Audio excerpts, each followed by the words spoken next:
Hello everyone, welcome to another edition of Fashion Week Online's Influencer Series, and who better to be in the Influencer Series than the man himself, Mr. Kilian Hennessy of the Kilian World. I'm not going to just say brand because that would be understating it, and we'll get into why I said world right now. Mr. Kilian, we thank you humbly for being here. Thank you. Thank you for being in town for a little bit so we could grab you up. 2 days. So I want to start off by just asking you, we talked a little about this off camera. I was reading about your thesis that you did. Interesting topic. I don't want to get it wrong. The semantics of odors in search of languages common to gods and mortals. Close. Close? Okay. Now, what age were you when you wrote that thesis? 22. 20. So what inspired the thesis? What inspired you to get into the actual fragrance and perfume industry and kind of veer away from the cognac empire? I always knew that I never wanted to work in the cognac business, in the family business, you know.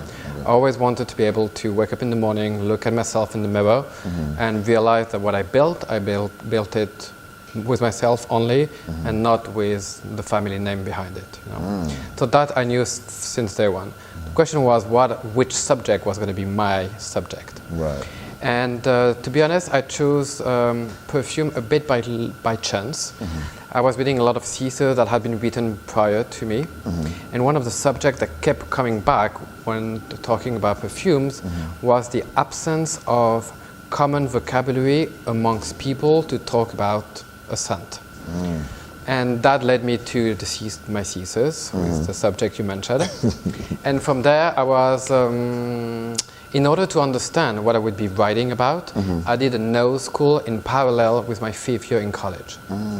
So that was a busy year. Right. And at the end of my 5th year, I did an internship with one of the biggest perfume house. And I met my mentor there, Jacques Cavalier, who is today the head perfumer at Louis Vuitton. Oh, so he's a small guy. Small guy, yeah. Okay. I got lucky again. And from then I was hired by Dior, and I worked for Dior for 2 years. Okay. In New York, actually. Then I moved back to Paris, and I started working for Paco Rabanne. And I worked for him for 4 years until I resigned to go join the Gucci group and work with Alexander McQueen. Oh, rest in peace. Yeah, fantastic time, genius. And not easy, but you know what, when you touch creativity, it's never easy. Right. And I worked for him for 3 years until I resigned again to go work for Giorgio Armani. Oh, so you kept going I needed quietness in my life at that time after 3 years. So you went to all small places just to, got you. And then I resigned again to start my own brand because, to be very honest, I was losing face at the end. The perfume industry had become too far from what I had envisioned when I started. Right. And I was ready to go move into fashion. Well, you know, and it's interesting you brought up those fashion houses because that was my next question. Like, after you worked at all of those houses, what did you take from working with each different fragrance house and kind of incorporate it into your own style, or what did you see that was missing that you could fill as a niche as far as your brand itself? I learned different things in different houses. With Paco Rabanne, I learned, it was a very small house, and I learned that the only way to compete with the big players is by being overly creative. So creation was a big part of what we used to do at Paco Rabanne. With Alexander McQueen, I learned how to come up with a collection, building it from boards and having boards in your studio and having collage of fabrics and words and images and creating a world on board that was going to be your inspiration throughout the creation process of a collection. And up till today, this is still how I work on a new collection. So if you would go in my studio, it's all boards, and every board is a different theme, a different collection with potential names and fabrics and colors and accords possible. And so I have worlds there. And in a way, it helps me to see what do I want right now? You know, what do I feel that the customer would want? You know, at one point, a perfume has to smell its own time, like fashion. You know, if you put clothes from the 70s, you're gonna look like you're disguised. Right. But it's still a pant, it's still a shirt, but the cut means everything. And in perfume, it's exactly the same thing. The way you cut you cut or you write a formula can either transport you to the 70s, to the 80s, or make you very today. And at Armani, actually, it was within the L'Oreal structure, so it's a big structure. Right. And I basically learned how to build a business. Really? Which was very important because it allowed me to have a profitable company in year 2. So wow, that's rare. I know. That's, wow. So that's good. So you learned a lot from everyone. Now, what was the thought process, I want to say, behind the scented jewelry? Because when I first learned of the scented jewelry, it blew my mind, and I thought, I can't believe someone never thought of it sooner. It's incredible, huh? It was like, because I'm very hard on fragrances where my skin doesn't take to them well, and they easily wash off or just fade away after about maybe an hour or so. So I was thinking scented jewelry is perfect because you could wear it all day and still have the scent, and I don't have to worry about my skin washing it off or weather conditions. So what made you really see that as something that was needed in the industry, and what made you even think about that? Because that was an ingenious idea. Well, many things actually.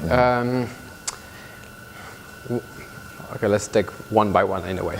So one thing that customers are asking me all the time is body lotions and body creams to do the layering, you know, so you layer your cream and then you put perfume, so you can have like an added diffusion of the perfume. And of course, at one point I will end up doing body lotions and shower gels and body creams. But what I'm trying to do with the brand is really to elevate perfume, to put perfume back on its pedestal, to recreate a fascination for perfume by bringing real luxury, taking luxury and really putting it into perfume, and thinking perfume as a real luxury accessory and not as a disposable accessory. That's why all our bottles are refillable. That's why all our boxes are reusable. When you buy something from me, you'd keep either the bottle or the box all your life. You don't throw anything. So that was very important to me. So I was thinking about how can I do the layering through objects that you could keep all your life. And one of the items that mothers give to their daughters and you never throw is jewelry. So what took me 2 years was to think how could I incorporate the scent into a piece of jewelry. So it took me some time. The other thing that was in the back of my mind was that we live in such a image-driven world.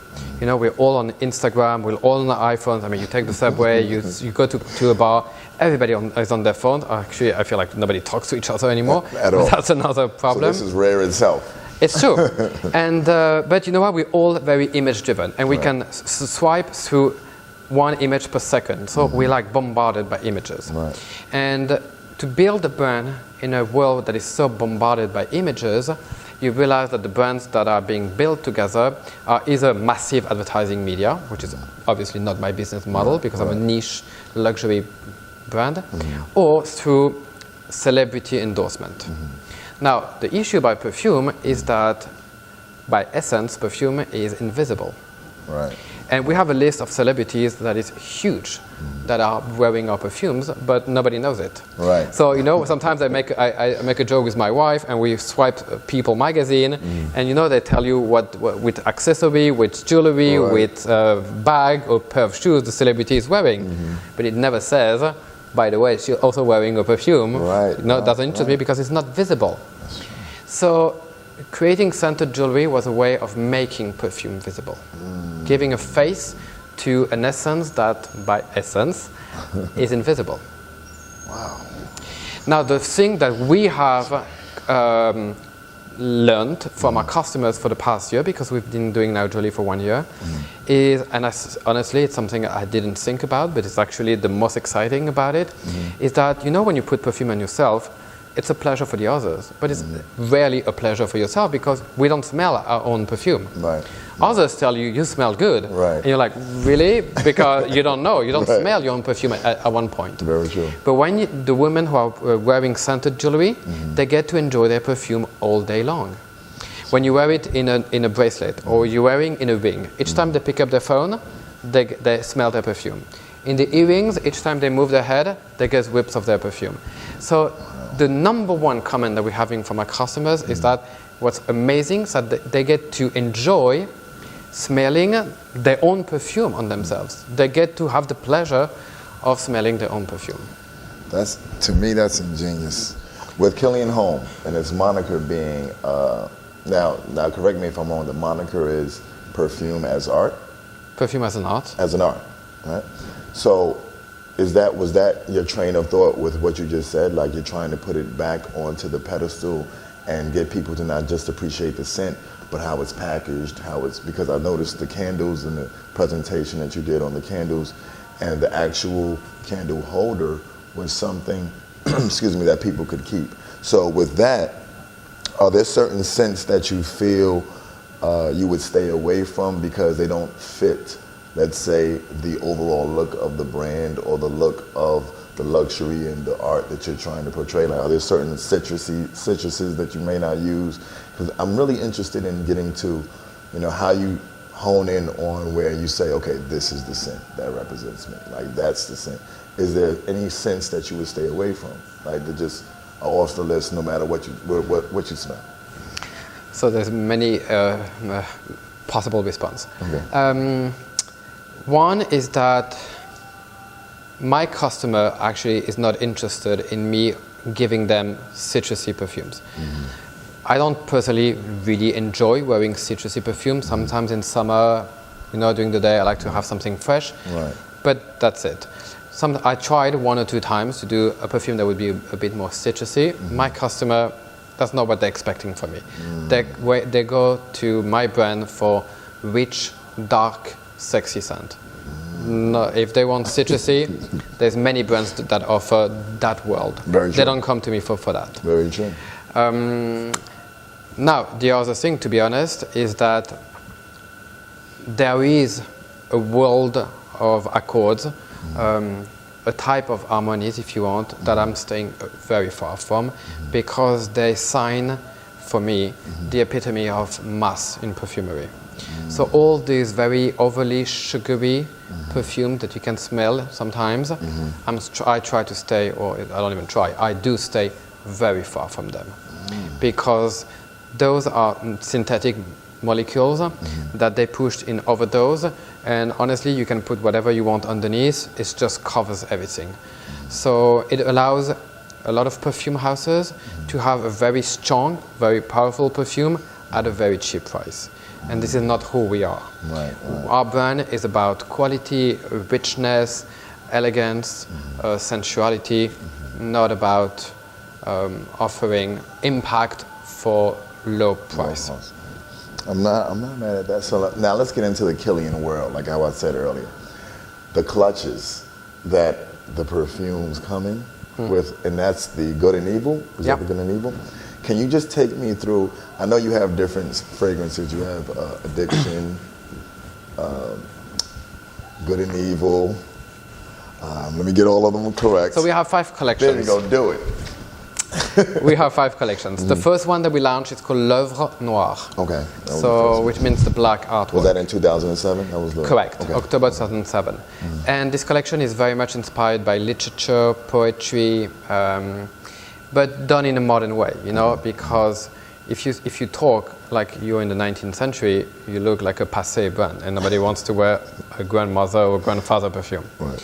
So, but I wanted really to combine words in a modern way, and to express a modern emotion by doing that. And since then, I launched 2 sister collections of L'Œuvre Noire, Arabian Nights and Asian Tales, which were perfumes that were meant more for a specific culture in mind. And then I launched the collection you mentioned, which is called In the Garden of Good and Evil. Right. And this collection is, if you want, a modern metaphor of the myths of the original sin. When I started working, my theme was temptation. So I was thinking, what are today the forms of temptation? What does temptation mean in today's world? That was the theme that I was attracted to.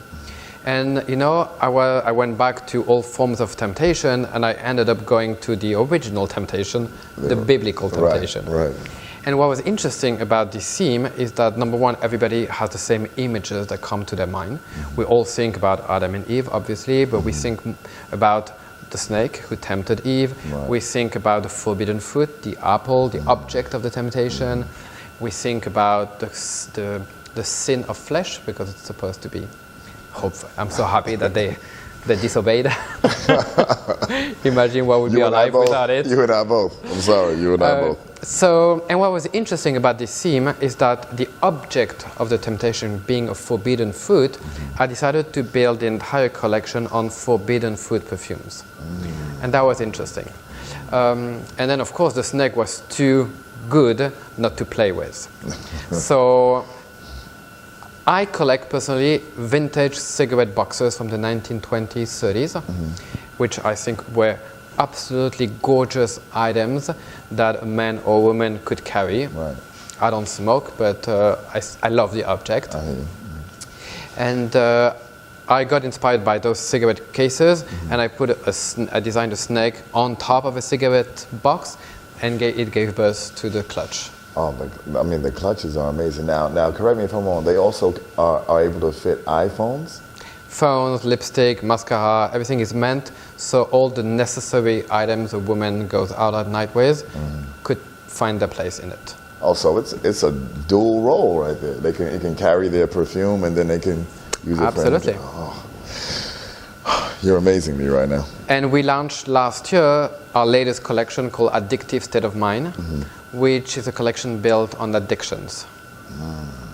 So that was interesting because the thinking, the creative process was to think about addiction that I could translate into the world of perfume. Addiction to games, for example, I don't know how to do that in a perfume. Right. But addiction to coffee, now you're talking, you know, I can do a coffee accord. Addiction to cigar Monte Cristo, again, I could recreate a cigar Monte Cristo accord. And then I also created an accord that smells a little bit like cannabis. A touch. Oh, really? A touch. Oh, you wouldn't happen to have any of that around, would you? You're talking about the cannabis or the perfume? No. Don't get me in trouble as well. No. Just the. No, we do have it. It's called Smoke for the Soul. Really? Smoke for the soul. That's really it. Now, just to touch on the different fragrances, when do you know it's time to release another one? Do you sit there and say, okay, well, it's a new season, new fragrance, or do you have to be inspired? Like it has to hit you. It's like, you know what? Now I'm ready to do another one. Well, no, you have to be inspired, but inspiration is not something I'm lacking with. Like I have so many perfumes that I could launch tomorrow, but I'm not going to overflow the market with so many perfumes, you know. Right. So I'm launching actually less and less to give more time to every scent to find its public, you know what? Gotcha. Its fans. But if I could do it my way, I mean, I could launch 5 a season. Really? Yeah. Inspiration is not something I'm lacking with. Well, that's good. Now it's funny that you said that about releasing less and less, because that really goes into the play of when you're talking about, when I read about you, that you really like for the consumer to discover your brand and really have the time for it. So are you planning, as far as with the Kilian home, with the candles and the hanging tassels that I saw yesterday that are great tassels, by the way. He actually has a sack where there are silicone beads that filled with oil.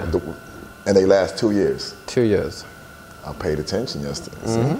So now, are you still interested, just to go on to another topic that I saw that was very interesting about you, are you still interested in doing bespoke? Yeah, we absolutely do bespoke. With Chris Collins, correct? Yeah. So how would someone get in contact, or is it you select whom you would want to do a bespoke? Yeah, I do 2 bespokes a season. Okay. I only take 2 a season. It's a lot of work. I do it for special customers. I actually have repeat customers who come every year because they want a new bespoke every year. Wow. But it's a lot of work. So I want to do it well. To do it well, I need to spend time with the customer. So I prefer to only do a very limited. Now, how did that all come about, that process? Was it something already in the back of your mind, and you were just looking for the right person to do it with, or did someone approach you and say, you know what, can you make a fragrance for me? And that kind of birthed the whole bespoke. Exactly. There's a customer who came for the first time asking me if I would do a bespoke for her. I said yes. We did it, and then I proposed it to others, and then it became available. Oh, wow, that's interesting. Okay, so now, and this is in my research now, you're physically presenting a new fragrance or collection that you're passionate about. So with the Kilian home, what would you say for the people that are going to be watching? How is it going to differentiate in the marketplace from what they already use to kind of scent their homes? Because I know you were talking about something that's not going to be available until 2016, so I'll leave that out. Yeah. What made you choose home? Was it the fact that someone came to you and said, can I use these scents in my home? Or did you just think, you know what, the market now is ready to actually have my scents and then just use it for their entire house? So was it No, I mean, the home products, candles, scented sticks, this is something that is vastly used by many people. What I always found, because I'm using what exists today in the market, not to name any brand, but what I always found is that those scented objects were always lacking design. They are as simple as they are possibly. And at one point, especially when they've been used a few times, the object actually doesn't even look good anymore. So my entire thinking process was, how can I give to my customers an object that would scent your home in a beautiful way? This is a given, but also would be actually a gorgeous object in your living room, in your bedroom, or in your walk-in closet. So the whole design standpoint was, how can I bring materials that would feel warm and luxury in anybody's decor? That's why the collection is entirely built on black lacquered wood and real mother of pearl inlaid in the wood and then varnished and polished. And personally, I think they look like real beautiful objects. Exactly. They're decorative pieces as well as scented jewelry. Exactly. And okay, I'm gonna ask one last question. And this is one that I love to ask because I think it's a reflective question. So what would the Kilian now, successful brand, tell the Kilian that was writing the thesis paper about how to get to this point? What would you say you have to navigate through? What would be your advice to the old Kilian who was writing that thesis paper? Honestly, it's so much work to build a brand. If I knew back then what I know now, I think I would have never done it. Really? It's tremendous. The dedication, it's a 24/7 every single day attention, you know, because you are still building a brand competing with everyone else around you. And when I go to department stores, I'm still fighting for spaces against Chanel, against Dior, against Tom Ford. Still the same fight, you know. And the world today, your market, if you want, is not your home country anymore. It's the world, you know. And in order to build a brand, you need to travel and to expand your fan base in the world. And do interviews like this. So yes, so you know what? You have to be somehow in your studio creating the products of tomorrow. You still have to be traveling in all the countries to promote the products that you already launched. In the middle, I still have 2 kids that I have to raise. Wow. Yes. And a new wife. Very lovely lady. We met her, a very lovely lady. So no, it's a lot to take in. It's really a lot to take in. Is it something that is rewarding? Absolutely. I feel like it has been the biggest reward ever. And I feel very proud of what I have accomplished. But it's a dedication. I mean, you have to know that you're in there and it's going to consume your entire life. Like sometimes they ask me, what are your hobbies? And I'm like, I don't have any hobbies anymore. No more hobbies. My life is the company and my family, and that takes 200% of my time. Okay. Now, I lied to you. That wasn't the last question. I have one more, and it's a speed round, but it's one to just have fun with. I'm gonna give you an either or, and you just tell me which one you would prefer. Okay. Ice cream or coffee? Coffee. Flying or driving? Flying. Summer or winter? Summer. Summer. France or Lake Como, Italy? France. Okay, and the last one is New York or? New York. Thank you. There we go. That's all I wanted. Well, this is Chris Colley with Kilian Hennessy. I hope you enjoyed the interview. This is our Influencers series, and we want to thank him so much. We're in Kilian's Boutique, which you can come to in New York. It's on 804 Washington Street in the Meatpacking District. We'll see you again. Thank you so much. Thank you so much. Thank you. Just like